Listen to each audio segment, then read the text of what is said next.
Y'all, if you're having trouble sleeping or you've got really achy muscles, Power Pro CBD has teamed up with us to bring you their tinctures and their warming lotions. Guys, these have been a crucial part of my nightly routine. Y'all can check them out at PowerPro, PWRpro.com. Use our discount code CHAMPIONLIVING, all one word, to save you a good chunk at discount. The whole team thing is really, really cool. I love it, and I think it's badass, but they have got to adapt some management is the problem here, right? Like they are not managing these guys like an actual team. They're letting them go and be individuals, which is fine. But then we start talking about expectations as a team, and if only a certain amount of guys are putting in the work, like it will build animosity among the team at some point in time when somebody else is putting in work, and say, you know, those guys that maybe not putting in all the work, maybe they're really talented and they're getting, you know, all the opportunity, and that's just kind of how it goes. But these things should be, everything should be managed during a team season. Like, sure, they can go rodeo and do other things, but under management. And I just don't agree with the free choice in this part of it. Like, I think there's a lot of go ahead. Well, like all of this is like the hard part about it, right? Like not everybody, but you've got the haters. They're like, you know, bull riding's not a team sport. And when you talk about like that type of thing, like the freedom aspect that rodeo athlete, like that's why we choose it in the first place. These aren't rodeo athletes in my head. They are not rodeoing. They're PBR athletes. And so they're on tour going to big events, and they're not having to go to 8 rodeos a week. And I'm sorry, that's an over-exaggeration, but you know what I'm saying. No, in my mind, I'm just saying it's different than rodeo. And rodeo, like, there has to be. There is no rodeo teams, right? But when we start thinking about the PBR, they are set to their tour, their specific dates. They are not in control of entering different rodeos and things like that. Maybe they are going to other rodeos, but most of these elite guys are not. And so I just think that when I start thinking about PBR, it's more entertainment, and everything in rodeo. We are entertainers. That is what the athletes are. You are putting on a show for the crowd, and the athlete part comes into how good are you at it, right? Like if you want to get better at putting on that show, you have to be more athletic and build that. I just feel like the approach from PBR to PRCA, in my mind, should be a lot different in that sense that I could never take away that individuality or freedom from rodeo athletes. Like they have to be able to go do their own thing, because there's just too many variables. In the PBR, those variables are taken down a lot. There's a lot less. Yeah. In the sense of I think where we're going and all that stuff. I agree, and I think the other thing about the teams as it stands right now is that most of the coaches, man, they're old school rodeo guys. They were legends, you know what I'm saying? But they're like, I mean, they're old school rodeo guys, and so they want their guys. I mean, one of my clients, Dawson Gleaves, he just got a huge upgrade in a contract with Missouri, and he's headed there. But like, he's prepping for the season, but he's rodeoing right now, and his coach wants him rodeoing. You know what I'm saying? Ross is like, come get on bulls, go get on bulls. Like, which there's a degree of being able to stay in the game, right? If you don't swing at a fastball for 6 months, you know, your reflexes might be a little off when you get ready to get back in the batter's box. So, but with that being said, you know, I think that there's a lot of just the mindset around it is still being developed, I guess, is what I'm trying to say, right? And I think that those things will come in time as the contracts get more. I mean, you're going to give a guy a $250,000 contract and tell him that, and then it's like, I'm paying you $250,000 a year. If I ask you that this is all you do, this is all you do. You know what I'm saying? When it's like some chump change, a signing bonus, and bonuses if you ride good. All right, well, you can do whatever you want to, pretty much. You know what I'm saying? And that's what has to come sooner than later for this whole concept to work is the money. Like the money has to be there, or else you're not going to convince a guy to not go try and pursue an NFR bid or something. 1,000%. Like if you can't pay him more than what he would make rodeoing, or even just going to like the Challenger Series events or whatever, like, then you're not going to convince them otherwise. Yeah. No.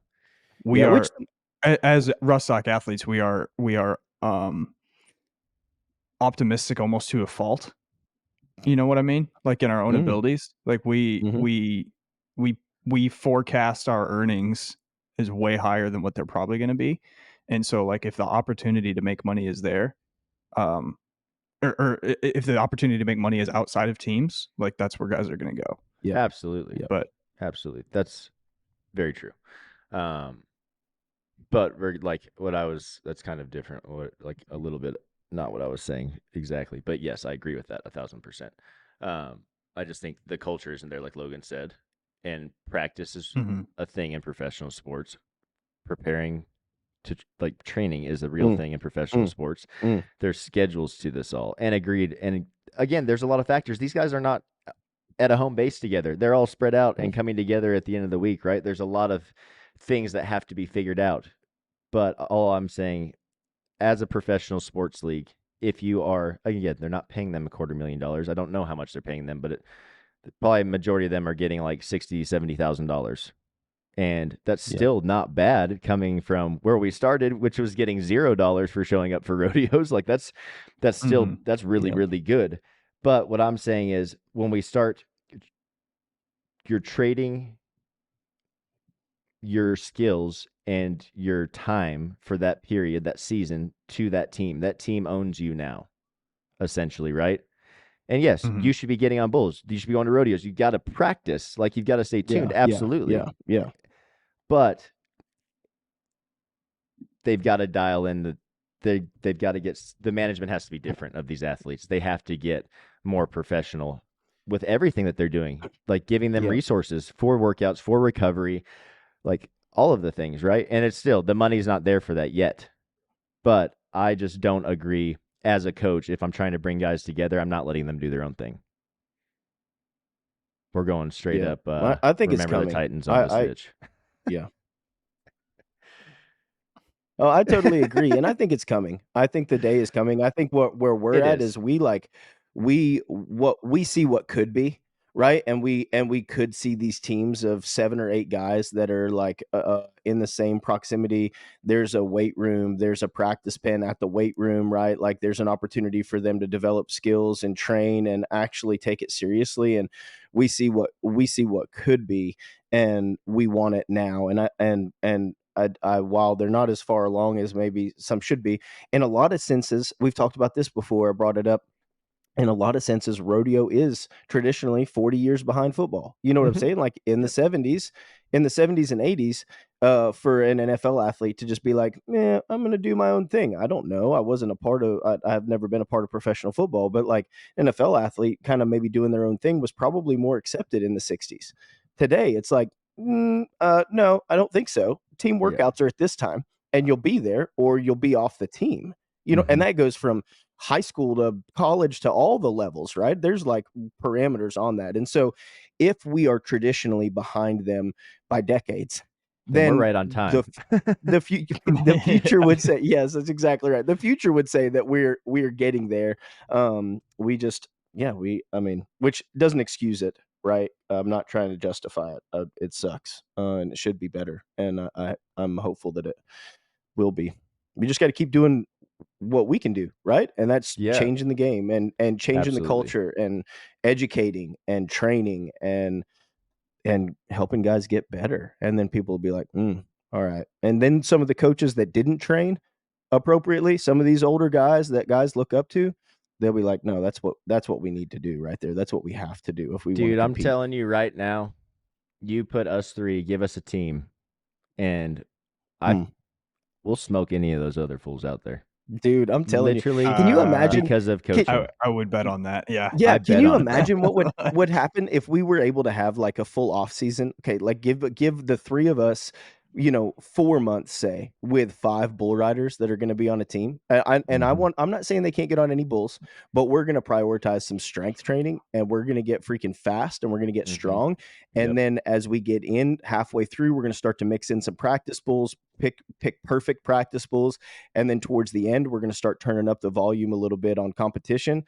Dude, you want to talk about like a flawless freaking game over PBR team, Champion Living PBR team. It only costs like $9 million or something to buy one. So I think you should just do that. So if there's any investors out there that want to get on board with this, if you want to take over PBR teams with us, we will create the best franchise out there. Yes, we will. Yeah. Oh, dude, 100% we would. And that's the thing that goes back to the optimistic to a fault thing. Optimistic to a fault thing. A peacock's got to fly. The coaches just got to turn us loose. You know what I'm saying? Like, man, peacock's got to fly. Let's go. You can't hold me down forever. Oh, that's great, man. Speaking of peacocks, I've been dealing with trolls this morning on YouTube, which is my freaking favorite. Dude, there's so many trolls on YouTube. It is insane. YouTube's a scary place. It's a scary place. I love it. I love talking, interacting with them because I know that they're just trying to piss me off. And so I just try and throw things in there that are so short and like, oh, what the fuck? Like, I didn't get him to bite. Like this guy, a dumbbell skull crusher. This is my favorite thing. He says my arms are moving too far forward to get my tricep extension, and that my ego's so big I need to lower the weights to 10s. And so I'm holding 7.5 pound weights, by the way. They're just the adjustable ones. They look giant. And so I just wrote, bro, no, it's not. And he just goes off on this other paragraph about how something or another. Eventually I looked at his page and I was like, all right, I gotta see this guy. Is he legit? And he's got 6 videos. They all have a bunch of views. I don't know really how. But he swings the they're not his videos. Oh, he does the what's what that are those things called? They're like they're like a mace, right? Or mace. It's some sort of like mace. But there's some sort of axe. I can't remember what it's called, but it's like clubs and mace. Indian clubs. There is some really cool stuff you can do with those for sure. But this guy pissed me off, so I asked him if he knew that he wasn't supposed to sit on the bats that he was singing around. I saw that, dude. I died. I saw that comment. You know you're not supposed to sit on those bats, right? I was like, and then he's like, he comments back, and he's like, for a guy who doesn't care, you really are reactive. And he goes, I don't even know what that means. And I just wrote, go practice falling over. I'll be there in a second. And I'm sure he doesn't know what that means either. But as long as I laugh at myself, that's all I care about. That's all that matters. That's all you can do with trolls on social media or YouTube. But YouTube is a dark place. I'm telling you. You could put up a video of like, hey guys, I just wanted y'all to know that I hope you have a great day today. And people will get on there and be like, nobody's having a great day today. It's impossible. How could you even say that? It's like the sun is shining. I hate the sun, and this guy over here is like, can't have a good day with Biden as president. And then this guy comes in, it's like, what is wrong with you people? What is going on here? How do you people just have nothing better to do than to look for things that they disagree with? It just makes me laugh so hard because in person, there's no way they do that. Yeah. Exactly. You're exactly right. But it also it lets me know, it reminds me that they're just never going to grow. Every time you see something you disagree with, instead of being able to say, why do I disagree with that? And is there a possibility that they're actually right?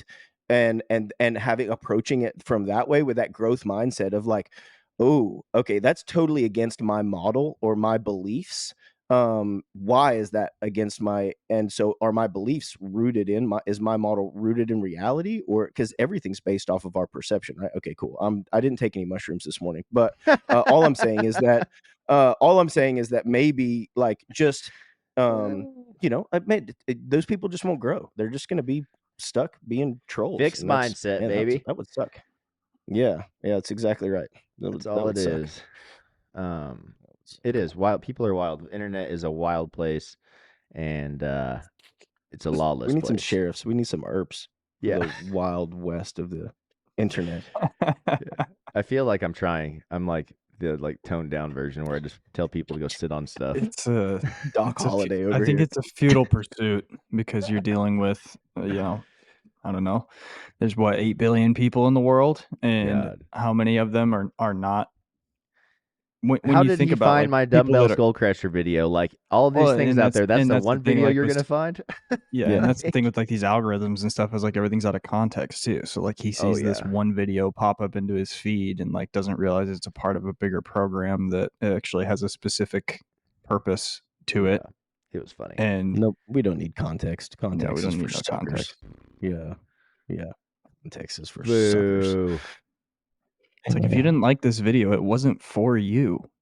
Like, move on. I told him, I said, why don't you go make your own video? And he said, because I don't like to. He said, I don't like to post shirtless pictures of myself in my profile pic. And I'm like, I don't even have my shirt off here. This is what are you talking about? Like, what? Yeah. Guy's wacko. Yeah. He was angry this morning. His wife probably beat him before he went to work. It's fine. It's okay. He's upset about something. Yeah. Probably the bald head. Easy. Watch out. Don't be. The hairline is receding very rapidly. My hair is so gray. It's not even funny. Yeah. I got a haircut yesterday, and my mom was FaceTimes me. She goes, "You look younger." I was like, "How old did I look? Like what?" That's funny. Silver fox over here. Yeah. Hey, man. Like I said, as long as it's not going away, I'm cool. Yeah. I'm cool. Yeah. People be paying to get gray in their hair to look cool, like me. They do. That's very true. That is a fact. That is another random fact, true. Social or current event wise, and this is kind of just a real random thing, but I saw that the AstraZeneca family, the COVID vaccine family.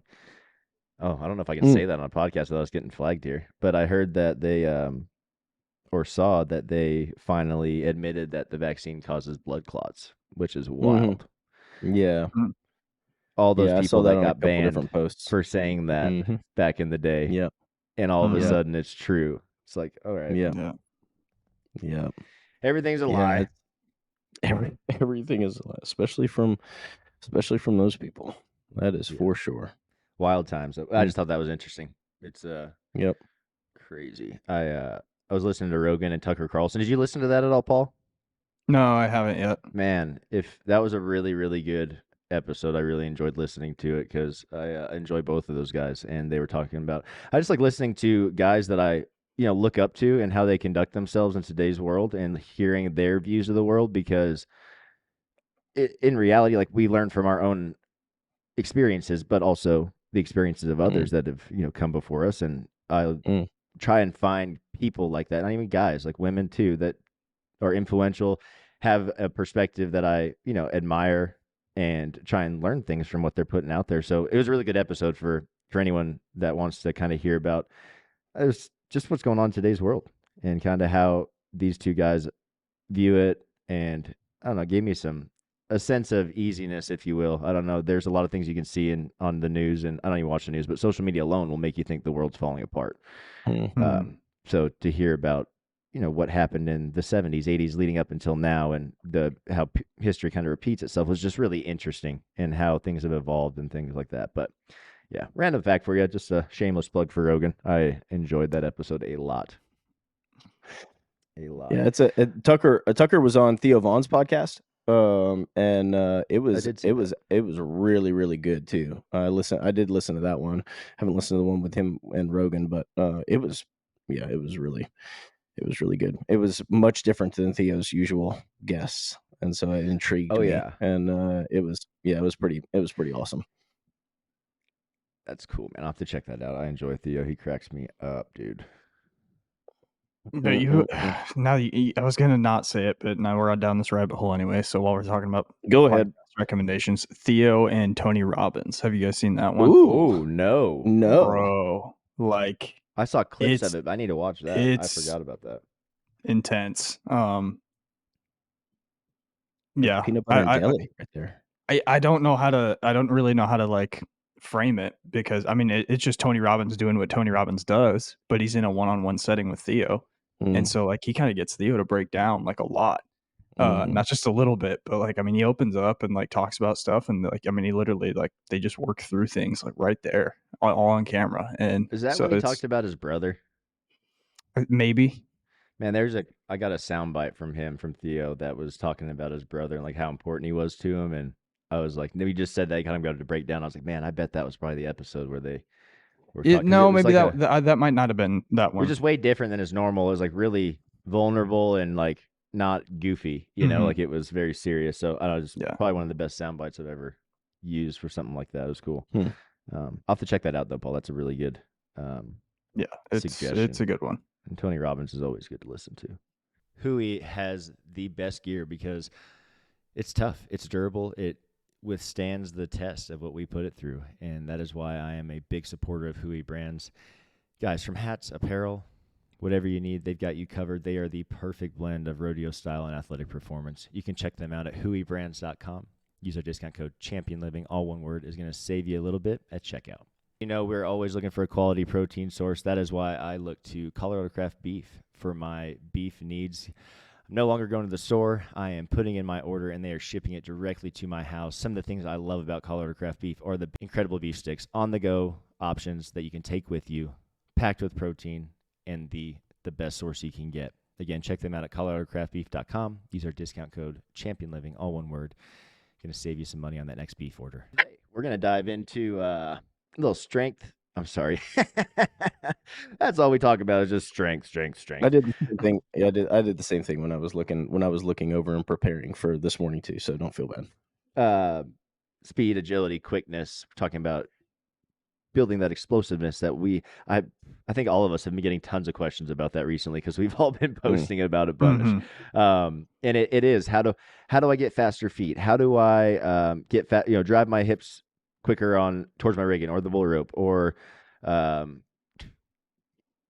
anything in rodeo? You need to be explosive and powerful, really. And it's different for each event for sure, but building that speed, agility, and quickness is going to be beneficial for all rodeo athletes. No matter if you're running barrels, team roping, riding bucking horses, or riding bulls, like you've got to be quick and you've got to be able to control a ton of amount of force and overcome that, right? Extremely quickly. And there's only a couple ways to do that. And when it comes to training, right? Like when we start thinking about that stimulus, there's only a certain amount of things we can do when we're going to start improving our power. Yeah. So I want to dive into that today, kind of how we would do that, what we would focus on, maybe some, some tips for people listening about how they can incorporate power training into their routine and what the benefits would be, and I kind of want to talk about obviously the obvious benefits. Okay. Like, yes, driving your hips faster, setting your feet faster, but what about the timed events? What about roping? How can building power make a team roper better or a barrel racer better?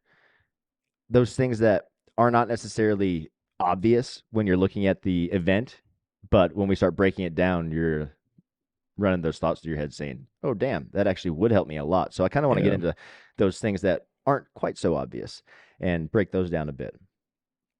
I think as we talk about this idea of power development and specifically like speed or agility, I think that it's good to dismiss a pretty common misunderstanding from the very beginning about agility.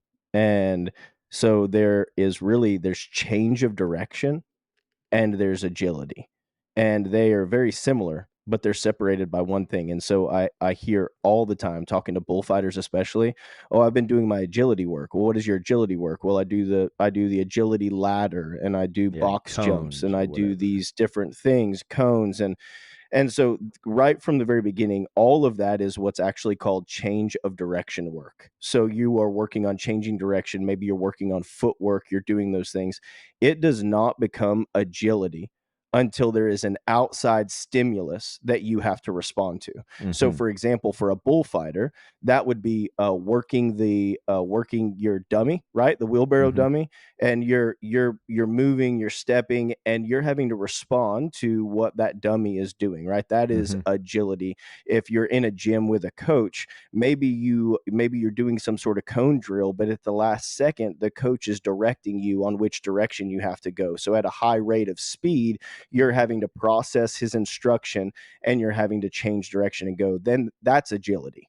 Otherwise, it's all just change of direction. And so understanding the difference there, I think, is an important thing, because it is just pretty well accepted generally by the general population that like a speed ladder is agility work, or cone drills are agility work. And there is a big distinction, because we have the neurological factor of being able to process and make a decision. And that comes in. Your footwork can be great, but if you don't have cattle sense, I keep using the bullfighter. If you don't have cattle sense, and if you can't read that bull, like all your footwork means nothing, right? If you don't have the ability to process what you're seeing and put it into action, then you're gonna be toast.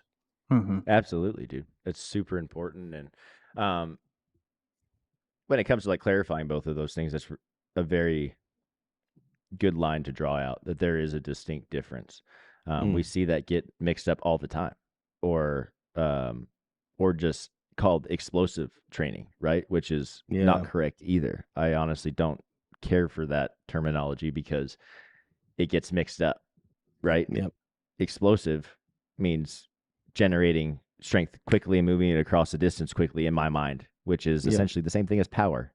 And so when we introduce power training to a lot of people in the beginning, they're a little apprehensive, because they're like, no, I said I want to be explosive, not powerful. It's like, no, dude, it's the same thing. It's same. Yeah. So when we're training like that, but I start thinking about even agility, or I'm sorry,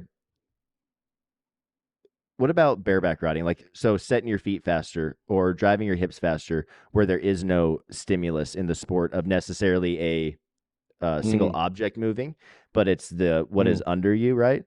Would you classify like the bucking machine or, drop barrel as agility, and the spur board like you know what I mean? Like, how would you classify all that? There's definitely the neurological factor, right? Of like especially on a bucking machine, as opposed to a spur board, because there is that feel, or practice horses, right? And so we're talking about the feel. Paul and I talked about that the other day, and developing the feel, right? And what's about to happen when that rigging handle tips back at you just the slightest amount, even with all that tape on your arm and a brace and everything. As soon as that angle changes just a touch, that horse is bogged his head, his rigging's coming up, and it's time to let them feet roll. And developing that feel takes a long time. And so there is a neurological component. I would probably need to study the terminology more to be able to know if it really fits into quote unquote agility work. But like the bucking machines right now, they're still really predictable.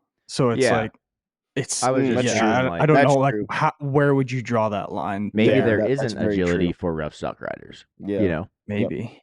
And maybe it is just power training when we start breaking it down, because there really isn't a change. One of the things that I had a long conversation with Dr. Andy Wolf yesterday, and one of the things that we talked about was like how to improve bucking machines. And like neither of us have the capacity to be able to invent a new machine, but like what are some features of a different style of drop barrel or whatever that would make it more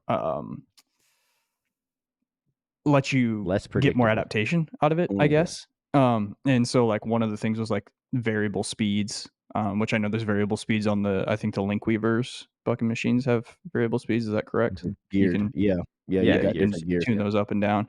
But it goes from easy to scary very fast. Yeah, but we were talking like even with a drop barrel, like variable speed between the jump and the kick. It would be huge. A bull moves at different speeds throughout the jump, or like they have to push themselves up, so there's resistance of gravity as they come up, but then they have the help of gravity as they come down, so they drop a lot faster than they go up. So like a variable speed on a buck, right, where it goes up slower, or I mean it drops faster than it comes up, would be that would help a lot. Or like one where you could send it to where it drops out, but then it stops and you have to resist that. You could control that with a drop barrel position at the bottom. A little bit. You could on a drop barrel, yeah. I think a lot of maybe there's a drop barrel it's easier to operate, so like it doesn't take quite as much. That's kind of the hindrance of a lot of them, is even with big springs on them, they're kind of hard to operate. Like the guy that's making it buck is getting more of a workout than the guy that's actually on the machine. And so I think if we could get to the point where it's relatively easy to operate and you can control the variable speeds, then yes, that would be an option. It would be a little bit more like agility because you're having to respond in the moment. You're not able to predict what the next thing is. And Yes. I completely That's where I agree think with like that. I the think Smarty dummy, like the ones on the Mm. wheels where they do move and kind of Mhm. drop Yep. a little hard. Yep. Those have a Yep. little bit more Yep. relatability to like if Mhm. we're gonna call it agility That's for rough exactly stock right. riders, I think. Yep. Hey, let's keep going because we're gonna get sidetracked to shit, and that was my fault. Yeah, My bad. that was My bad. yeah, that's quite the rabbit hole that we've gone down here. Anyway, Let's get into really quickly the understanding of speed, agility, and quickness and its impact on the performance in the arena for these events. So obviously increasing these things is going to increase your efficiency in the arena. How they do that for each event is going to be very, very different. So I think it's pretty obvious. We talk about it at the rough stock a lot, how it can benefit them. Really quickly, barrel racing, team roping, how can being powerful, specific examples during runs benefit them? And the first thing I can think of for a barrel racer is the rotational strength, the ability to accelerate the core and decelerate it to stop it so you're not over rotating, right, and putting yourself in a bad position, but being able to get around those barrels, fighting that force of the horse coming around, and then you having to look and turn and stop yourself to sit yourself down is power, is your ability to create and reduce that speed and quickness, and right? you have to, and you have to do it at the same speed as the horse, because if you're too Yes. fast, then you Run through we the would barrel. call that the well. Yeah. But yeah, or they'd run through the barrel. Or if you're too slow, you get left back, and you see those barrel races all the time. Like Well, they get rocked back to the back and they hit the candle and they'll fling them forward. I think for the timed events, it's the difference between the horse riding you or you riding the horse. Yep. You know what I'm saying? Like getting left behind or having to hang on, as opposed to you actually being able to match them. And how many times do you see these really nice barrel horses that just outpower these girls, and they're still winning, but they're not riding their horse. They could shave some tenths off if they were actually riding their horse, and they would be able to do that if they developed strength, and then after developing strength, had some power, right, and some quickness, some ability to produce that force in the saddle. And we hear so many times, especially in that event, that lighter the better, right? These girls try and get as small as possible, kind of like jockeys. But the thing that people don't say about jockeys is they're small individuals in general. Usually they're not very tall. So like they're not a 6 foot woman that is, they're very different from that. And on top of that, they are freaking strong. Like they are fit dudes.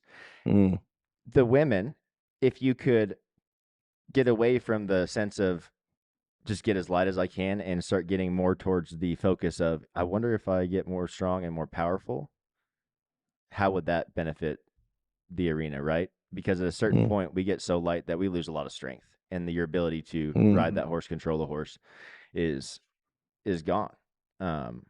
So it's something very basic that just hasn't made its way across to that event yet, right? They still don't believe us when we say, if you put half as much money into yourself as you did your horse, that you would probably be winning world titles. It really is wild. Yeah. Like the horsepower is too elite these days. Every horse, I think, out there in the top 50, probably more in the barrel racing, probably has a shot at winning a world title. It's all about who's mounted on them, in my mind, at least. Yeah, I agree. The other thing about developing some speed and some agility, change of direction work, I just talked with a client about it, and I call it like being springy, right? Just being athletic is the elasticity of your muscles, but like tendons and whatnot, being able to do those jumps and performing them on a regular basis, and some of that athletic type movement, it's going to strengthen ligaments and tendons, right? So then we're going to run into, I hate like injury prevention as a term because it's impossible to prevent injury, but it definitely would mitigate some of the bumps and bruises that come along in the timed events or the rough stock events, just by naturally being more athletic. Sure, you don't have to vertical jump. You're not a basketball player, so you don't have to vertical jump in bull riding, but being able to produce force rapidly, absorb that force well, and do that repetitively in the weight room is something that's going to strengthen your legs and it is going to hopefully mitigate some of those bumps and bruises that come in the arena over the course of the season. Mm-hmm. Absolutely, man. And yeah, and I think go ahead. I was just going to say, I think that kind of leads into another one, is like your ability to adapt to certain situations. And mainly through like the concept of like proprioception, like being able to absorb information from the world around you and then react based off of that.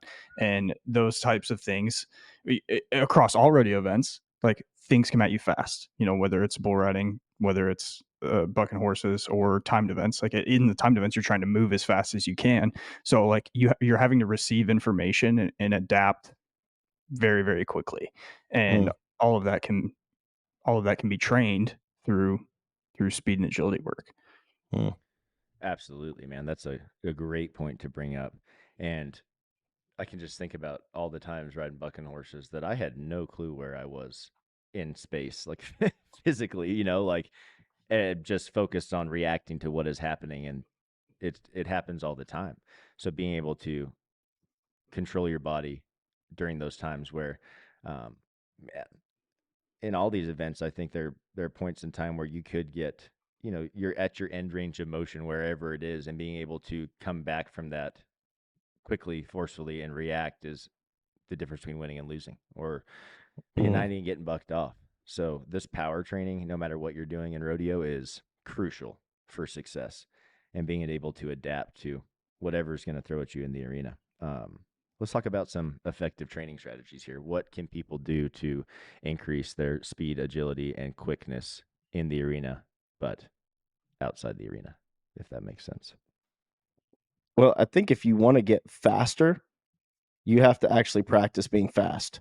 It's funny how that works, right? It was a mind-blowing development in strength and conditioning that if you wanted to sprint faster, you had to actually sprint. And so, who knew? But that's the other thing, is that, sure, you might not be sprinting in your event in rodeo. I mean, even goat tires and tie-down ropers, most times you're actually just decelerating. So you might not be necessarily, but the gains that are going to come from your central nervous system and moving, like we've talked about, at that speed. So not only the ligament, tendon health, and improved resiliency of sprinting, but then the cognitive factor of the coordination at moving at a high rate of speed for a short distance is something that is going to greatly benefit all rodeo events. And quick story, I don't want to get sidetracked, but our boys are playing ball.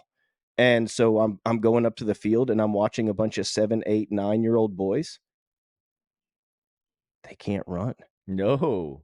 They literally can't run. No. They're hobbling around, and they're like, sprint, go fast. And I'm talking about it. It's unbelievable. But you know what? They're not doing it. What are they doing? They're probably, I don't know, but they're probably watching an iPad, watching the TV a lot. They're probably inside a lot more than we were as kids. And so if you want to get faster, it doesn't just help you.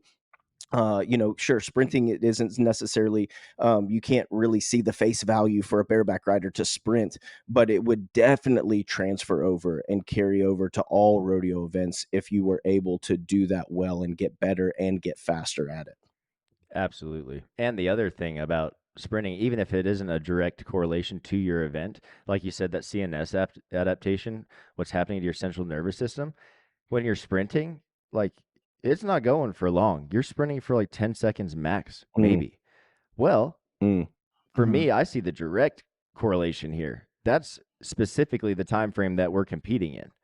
And so if we're training our body to be at this high intensity level and completing this task, it means that we're going to get really, really good at completing tasks at a high intensity in that time frame, which is directly related to the arena. So no, you're not running against as fast as you can to race the horse in the arena, but you're training your energy system. Exactly. You're training your energy system, and that you're getting those developments. And so before we move on to agility, if you want to incorporate some sprints, just so you're like, oh, the Champion Living said, well, I should do sprints, and you go out there and sprint, and you're like, that hurt. You either can do 20, 30, or 40 yards, but start with maybe 20 yards and do what I would call walk-ins. And so you set up your markers so you know where 20 yards is. You're going to start 5 yards behind that, and you start at a walk for a step and then a jog for a step, right? And you're going to slowly increase speed. We're not just going to get down in a 3-point stance and just take off if you haven't sprinted in years. Start with some walk-ins, and then 20 yards, then increase a couple weeks later, go to 30. There's no need for you to go to any more than 40 yards for your event, for the adaptations that we're looking at. But I would start with that's a very applicable way to start sprinting now, like in your training this week. Start with some walk-ins at 20 yards. Yeah. And you could top speed would be like, you could even go sub-maximal. So like if you haven't sprinted in a while, obviously you're not going to be the fastest that you've ever been. But you can still probably gauge like where you're at. Say like, I could run faster than I'm currently running. Like, so like that's kind of, you can use those as those sub-maximal warm-up sets as a way to start, like saying, okay, I'm getting into the movement. I'm not going to tear my hamstring on set number one. That's a great idea. Some warm-up sets are a great thing. Yep. And easy in, like you said, like one set at 50%, the next set at 60, the next set at 70. Like you're gradually getting quicker. One thing I want to add to this is rest time. You don't sprint, walk back, and go sprint again. Okay, that's not training the right energy system. We want, when we're talking about phosphagen, fast glycolysis, like the rest time at a minimum is like a 1-to-5 ratio, and that's like towards the end of fast glycolysis. So again, we're in like 1 to 10 seconds. Phosphagen energy system, what is it, Logan? 1 to 10, 1 to 12? It's 1 to 12, 1 to 20. So that's, I mean, if it's a 10-second, if you're doing a 10-second sprint, right, we're resting 2 minutes between sets is probably pretty fair, to make sure that. And the reason being is that you need to be able to go at, once you get to those top sets, the goal is to go at 100% again, right? We're trying to be able to produce maximal amount of effort every set for 3 or 4 top sets. And if you're just resting 30 seconds, what's going to be the limiting factor is probably your conditioning. Well, that's not what we're training here. We're not necessarily, that's a byproduct, but we're not necessarily looking for the conditioning aspect. We're looking for the central nervous system adaptations, for the rate of force development adaptations, for those changes in your body. And so that's why the rest is very important. And it's boring. I get it. I don't care. Read a book, listen to a song, listen to a podcast, hang out, whatever, play patty cake, but rest. 1 to 12 as far as work to rest ratio. So 90 seconds, 2 minutes, depending on the length of the sprint. Yep. Money. Let's talk about agility.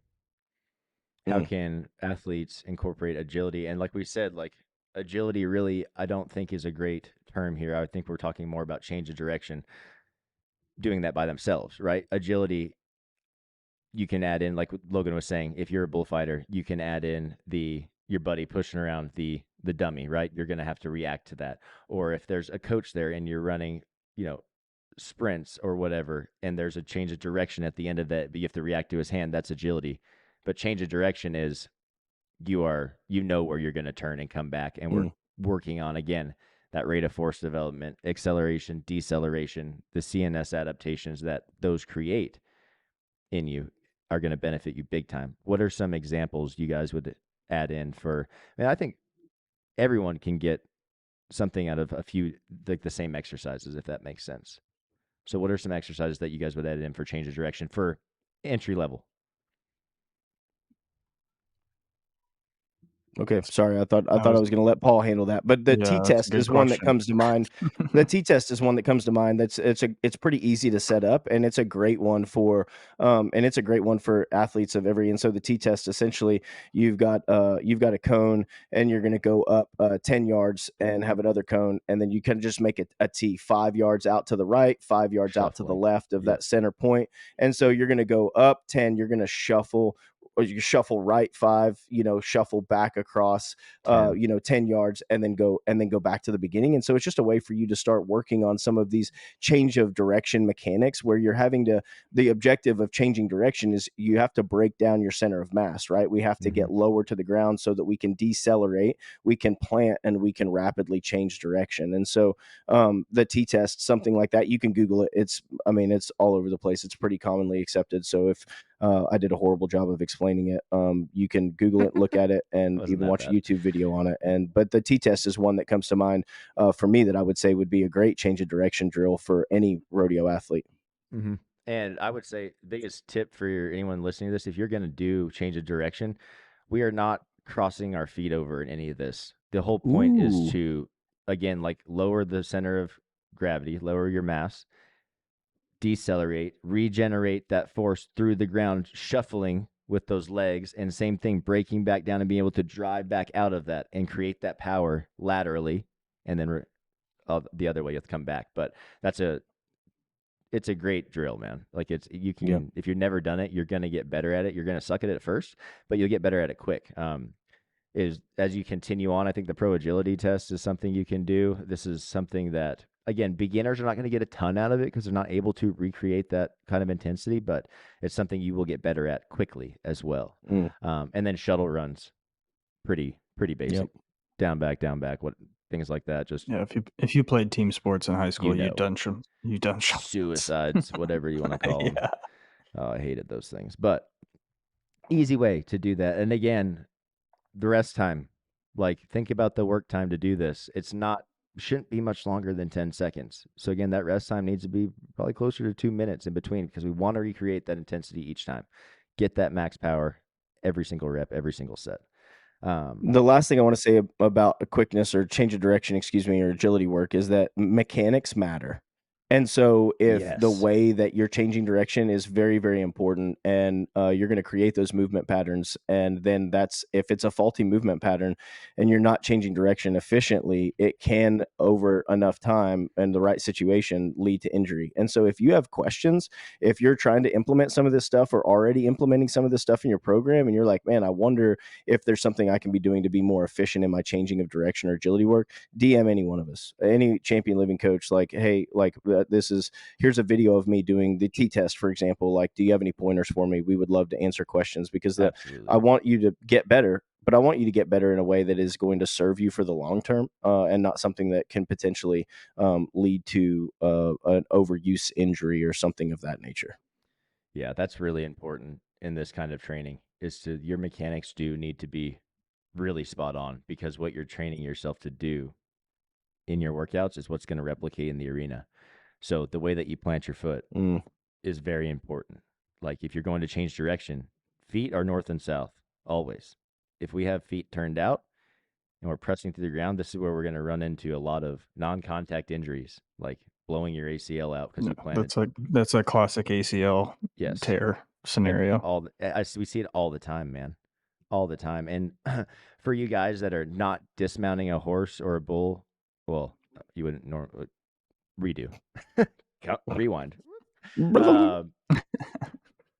People that are not dismounting a horse. So if you're not calf roping, steer wrestling, goat tying, this is still really beneficial because of those times that you do say have to dismount a bucking horse or a bull and you are flying through the air and have to be able to create that force, absorb that force when you land, or when just random things happen, like something stepping on you in a certain spot. You being strong in those ligaments and muscles because of this kind of training can help mitigate injuries that potentially could be a lot bigger. We've seen it a lot where guys get stepped on their knees and you see it sublux bend and you're like, okay, that's going to need surgery. And we get to chatting with them after, what's going on? What does sports med say? And they're like, it's just a sprain. Like if I didn't have this muscle mass or that training, I would have probably been in a worse boat. So there's a lot of things that Well, yeah, and just to hammer that home, like especially in the bull riding, I know you have I don't know if I would call it the luxury or the scariness of pickup men in the horse riding events, but terrifying. Yeah, but in the bull riding, I mean, you have to it's up to you to get off, and the guys that dismount well win more money because they're healthy. That's guaranteed, man. Longer. That's like making the pickup man. It's just like it's the same thing. Being able to get off, look where you're going, and mildly control what's happening. Is really important. That's that proprioception you're talking about. Being able to figure out what's going on no matter where you are in space and get yourself back to a neutral position. And you see it a lot in the bull riding. Those guys dismounting poorly and they're coming upside down, but you see the ones that are catty and they get to their hands and knees somehow. Like they will make it happen. And that's, you can't train that specifically. Like he's not throwing himself up in the air and doing that every day, but what he's doing in his training and his practice is definitely correlated to that. So the more explosive you are, the more agile you are, it's only going to help no matter what event you're in. Let's talk about kind of the foundational elements here for training success when we kind of been breaking that down. But biggest thing for me is finding a baseline first. Don't just go jump into these 100% sprints. Find out where you are. Create some kind of evaluation process if you don't have a coach, like timing yourself. The first, creating what is my 10-second sprint time after I've warmed up and I've given my best effort. It's or my 10-second sprint time. Sorry, my 40-yard sprint time. Say it's 10 seconds. Okay, well, that's a good start. Now I know roughly where my percentages could be if if I'm running at 80% of my 10 seconds, that it's going to be an 18-second. No, that math ain't right, but you know what I mean. You're able to gauge your percentages. Thank God I'm not a math teacher, right? Well, yeah, and I think the 10-second 40 is you're walking. We're walking pretty much. But hey, dude, I guarantee there's a lot of people out there that probably are not far off. I'm telling you, yeah. And that are really good competitors at rodeo. I would guarantee it. Yeah. 100%. I'm not going to say that mine's not going to be 7, 8. Who knows? It probably wouldn't be fancy. But I think another baselines are super important, and also is this like prerequisite of strength, right? So you can be powerful, you can be strong but not powerful. You'll never be powerful if you're not first strong. Your ability to produce force will always be limited by the strength that you have to be able to produce that force. And so one of the biggest things that is going to complement this training, if all you're doing is low weight, high reps to get quote unquote toned so that you don't get bulky or whatever, and you're doing some of this work, you're not going to get that much better. You're not going to get much faster. You're not going to see a whole lot of change. Once your body learns what you're asking of it, you're just going to be tapped. But if you're getting strong, and we're talking about real strength, like for real athletes, I mean, these baseline strength standards they're crazy, right? I mean, they're insane. These guys are training years and years and years, but getting strong, dirty strong is something that will help you develop quickness, develop change of direction, develop agility, and certainly power development, because you have to have that baseline level of strength first. Dude, that's so important. I'm so glad you brought that up. If you're someone who's never worked out before and you want to become more explosive / powerful, agile, whatever it is, you cannot start here. You are jumping to level 5 when you haven't even completed level 1. You have to have that baseline of strength. And so, dude, let's just run through this really quickly. Like, never worked out before. We're taking an athlete that's very, very new. We're not throwing them into power training. We're not even throwing them directly right into strength training. Like, we have to build muscle endurance. We have to get their movement foundations set in so they're moving well. Otherwise, if those two things aren't there, they aren't going to be able to replicate the force that we need them to during that strength work or during that power work if they're not moving well, right? So there's levels. And so once we get that endurance, their movement mechanics are dialed in, we start moving into hypertrophy, strength work. Now we get into that power work. And you said, all these people that say, I don't want to get big, I just want to get toned, so I'm doing a lot of reps with lighter weight. That is the main ingredient for putting on muscle mass. Like, it's hypertrophy. So if we're doing lots of reps, not max weight, but it's under 65% and under or something like that. Like, it's somewhere like 70 to 7, somewhere around 70% of your 1 rep max. You're going to be building muscle, which if you're eating enough, which you're probably not, but if you're eating enough, you're going to get freaking yoked. So you're doing the exact thing that you don't want to do, but, quote unquote. Yeah, exactly. So building strength is super important. Yeah. So you've got that baseline, you get the endurance. Now we're building the strength. When we start talking about strength, this doesn't mean that you're at a 1 rep max every single time that you're lifting weights. Guys, this is anything under 6 reps and can be anywhere from, 90% and up, 85% and up. You are building strength there, depending on, again, the percentages and the rep scheme that you're using. But it's going to make you stronger. It will put a little muscle mass on you, but it's not what everyone thinks, where you're just going to turn into the Hulk because you're back squatting weight over your body weight all of a sudden. It doesn't work like that. What this is going to do is make you more durable, make you better in the arena, and it's only going to aid your ability to create power and this explosiveness that everybody is wanting. You have to be strong to make power. If you're a weak bitch, you're not going to be powerful. Bottom line, dude. Damn. Like, if you can't back squat your body weight, you aren't going to be a powerful dude or girl. It's just the bottom line. Like, the better I get at back squatting, the more powerful I can feel my body weight jumping air squat getting. It's wild, the correlation between it, right? And when I start thinking about that, for a bareback rider, dude, take the plane and flip it. It is the same thing as spurring a bucking horse. These same movements. So, whoa, I got balloons on that one. Cool. So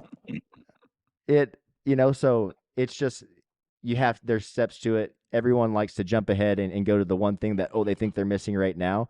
And what's going on is we're missing the whole foundation of fitness and preparation by leapfrogging to these different types of training because they're sexy or they think is what we need. And at the end of the day, guys and girls, your job is to be a professional rodeo athlete, right? To know your horses, to know your event, to know your equipment, to do your job well. Your job is not to be a professional strength coach. And that's why a lot of these elite athletes are hiring coaches, because it takes the guesswork out. That is not your job to guess what your workout should be. In fact, you're probably hindering yourself more than you're helping yourself. And when you do finally reach out and decide to make that investment, we're going to have to go back. We're going to be backtracking for a while to recreate what we needed to do from the beginning. And so quit waiting, quit second guessing. It's not your job to guess about what your training should be. It's your job to go win and take all of the tools and things that you invest in yourself and make them work for you. But it takes an investment, guys. You have to take that chance and reach out to people. Again, even if it's not us. Before we didn't record this part, we were talking about another trainer that's working with a bunch of the Brazilian bull riders, and he's from Brazil, and he's doing great stuff. Like, it doesn't have to be us, but quit guessing. Go get some help. It's so easy now. And again, we have resources online now. I've been throwing this out on Instagram every day. Like, this app that we have, I run into people every day. Hey, man, I can't find workouts for rodeo. We know that, and we solved that problem. Champion Living Fitness app is your one-stop shop. Rodeo, event-specific workouts, track your progress. It's $19 a month. Like, it's affordable for everyone. You can get a baseline, and once you finish that, now you know what our training's like. What if you want to, progress, you're more than welcome to reach out to us and move on to the individualized coaching. Or we have other programs on there you can continue on and do. But this is something that we started with the one hope of helping people have a resource, that no more guessing, no more doing what we had to do and just go in the gym and, I feel stronger, I look bigger, God's got to be working. The game's changing too much, guys, girls. Like, people are preparing smart. It's no longer who can go the hardest, and it just won't work. So use the resources out there. As rodeo athletes, we like to be hard-headed and figure it out ourselves, but the sooner we ditch that and kind of adopt this smarter, not harder, we are going to be leaps and bounds ahead of where we could ever be by ourselves. And the sport is going to evolve massively as this starts to happen. So it's exciting, but y'all, the days of no resources are gone. There's lots of resources out there. We're here firsthand. You can ask us questions. We're not just, we don't ignore you. We will freaking message you back. I message everyone back. And I get it all the time. Dude, I can't believe you even actually the trolls. Responded. Yeah, even the trolls. Even baby. the trolls. Even the trolls get a response. Yep. I've had multiple people message me in the last 12 hours. I posted a reel pretty much. I geeked out and made a reel that was way too big for Instagram, but I'm posting it in parts. And yesterday I was kind of talking about what not to do to develop power. I had 3 people message me last night that were like, so all the things you said not to do, that's pretty much what all of my training consists of. And they're like, how do I not do that? And I was like, well, lucky for you, part 3 is on its way tonight, and that'll answer your questions. And so, but it's just good. I'm amazing. glad people are watching it for your sake. Me too. I'm telling you what, it's doing way better than I anticipated. That's awesome. It's doing way better than I anticipated. I did notice that that Paul didn't like it, so he commented on it about how science was stupid, but didn't even bother to like it. I'm like, oh, cool, thank you so much. So holding that one out, I'm blacklisting Paul's Instagram anyway. Comments are better than likes. How many people are still doing the same? We've been saying the same thing for years, and it's out there now. Like Doug said, there's so many resources, free resources that you can utilize. Don't keep doing the same thing over and over again and expecting different results. So the definition of insanity. Insanity. Let's go. Let's evolve a little bit. Time to change. Yep. We're here for you guys and girls. Anything you need, workout wise, nutrition wise, dude, even if it's just a mindset question, like reach out to us. We're here to help. That being said, I do have a favor to ask of all of our listeners here. We love what we do. We love doing the show. We love doing our schools. With that being said, we need a little bit of help. So if you know anyone that would be interested in sponsoring the show, teaming up with us on our schools are, man, again, if you ask me, this might be like Paul said, that overconfidence thing, but this is the best thing out there when it comes to evolving the future of rodeo. There is no place you can go and learn about all the professional skills you'll need to be a professional rodeo athlete. You know, how to work out, how to eat right, how to manage your social media in a way that it's presentable to sponsors, how to enter PRCA rodeos. We literally have a 2-hour class where we walk you through the whole entry process of PRCA rodeo. There is nowhere you can go. And the strategy behind it. Not just, money. Not just exactly. Yeah, it's the strategy make that money. Which is get paid. Man, that right there, that how to enter is worth $1 million. Literally, there are going to be guys that came to that class that are going to win $1 million in their career or more. Boom. Yep. It's huge. And with these kind of caliber of schools, they are not the typical school. They are not something that we can put on inexpensively, right? It costs us a good amount of money to put these on because we're doing it the right way. And I'm not willing to sacrifice that. And I've talked to a lot of people recently, like, why don't you just have people bring culture calves? Because that defeats the purpose. We're hiring contractors to bring trusted, seasoned animals that do specific things that we can work on. When we start loading colts and calves, well, what if this guy needs to work on a bull that goes to the left? You have no idea what that calf's going to do. So it's really hard to dial in specific needs, right? We might have to go through 7 calves before we get him on one that worked out for the way we needed it to. Yeah, that's if he survived the buck and shoot in the first 7. Yeah, and I'm not saying, dude, colts, calves is a necessity. You do have to know how to get on them. And that is why for one session at each one of our schools, we do that. Bring them because it is important. And we have to give that next generation of rodeo athlete and the animal side a chance as well, or else they'll never learn, right? So we're doing things the way that we know is right. And what we've seen, it's not just a theory anymore. We've done 6 of 7 schools so far, and every single time it is proven to us that this is the correct way to do it, whether they're beginners or not. The way we set this up is worth it, and that's why I said I'm not willing to sacrifice the quality of it. I will pay for them all day. But that being said, if you're interested in rodeo, love the sport, and want to help the next generation, this is how. We are giving these guys and girls the roadmap to being a world champion and being a successful professional rodeo athlete. There's nowhere else out there right now that's doing this. And we're evolving it every time. You know, it's literally going to pick up the workbooks today, the textbooks, not even a workbook anymore. It's a damn textbook. These guys are going to have anything and everything they need to be successful. And there hasn't been anything like that. So if you know someone or are interested, please reach out to us. Shoot us an email. You can go to the website and shoot us an email from there. Hit us up on Instagram, whatever it is. And if you have friends that are rodeo athletes and they aren't listening to this show, send this to them. Like, get the info out there. We want to help as many people as we can, and this is how we do it. But we appreciate you guys. We could not do this without the support. We're 100. This will be 191 episodes. Holy smokes. And we've had over 200,000 downloads on this show. So I cannot even explain to you guys what that means to me and like the support that we get from everyone in rodeo. So thank you all for making this what we would classify kind of as a success. But we're excited for the future. And, you know, the future is we have a lot of big things in store. We have a lot of things that we're going to be bringing to the table and changing and growing. And we would love to bring some people on that, on the trail with us there. So again, if you know anyone that'd be interested in supporting what we're doing and supporting the youth and next generation of rodeo, please reach out to us, send us an email. Again, www.championlivingfitness.com. You can reach out to me there. And until next time, we'll catch y'all later. Here's the deal. Lots of rodeo gear companies are coming out, but not all are equal. Beastmaster is really setting the bar when it comes to the equipment that is built for durability and designed for success in the arena. You guys can check them out at beastmasterrodeo.com. Use our discount code CHAMPIONLIVING24. That's CHAMPIONLIVING24. Going to save you a little bit at checkout.